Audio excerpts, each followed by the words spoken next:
म स्वयं पुलिसमा जागिर खाने मान्छे 56 सालमा 2056 सालमा म भएको भरतपुर तालिम केन्द्रबाट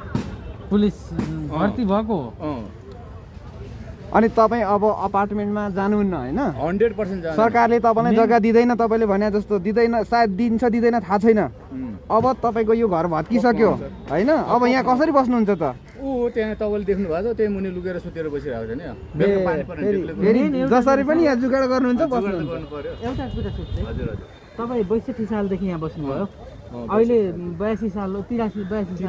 साल भइसक्यो भने चाहिँ 21 वर्ष 21 वर्ष भयो 21 वर्षसम्म तपाईले मैले कमाउनु पर्छ थोरै आफूले जग्गा किन्नु पर्छ भन्ने अथवा कुनै यसो तपाईको सिधै कुरा भन्यो त त्यो जमानामा 90 रुपैयाँ ज्याला थियो हजुर म पुलिसमा जागिर खाने बेलामा 2200 रुपैयाँ ज्याला थियो हजुर 2200 रुपैयाँ ज्याला खाने बेला जब सङ्कटकाल वात्तै बढ्यो नि अनि त्यतिखेर 4000 रुपैयाँ ज्याला पुग्यो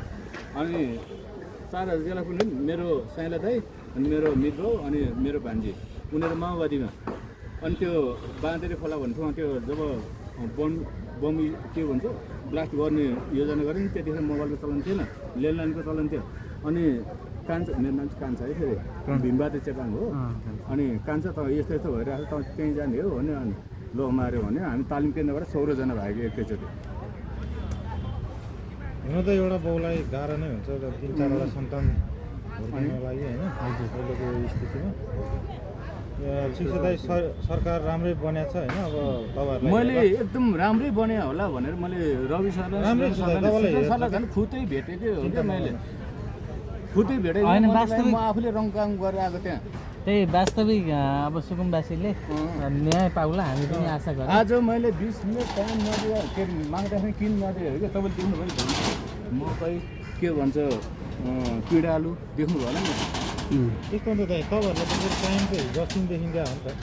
यत्रो दिन चाहिँ हावा 2 दिनमा माइकिङ गर्ने साथै भोलिपल्ट हान्दियो अहिले भर्खर तपाईँले 15 मिनट भन्नुभयो फेरि हैन मैले 20 मिनटमा आएको भने क्या होइन यो सबले घरहरू भट्काउँदै आयो होइन जस्ता निकाल्दै आयो होइन अनि मेरो त मान्छे कोही पनि छैन नि त बच्चा बिचरा सानसानै छ होइन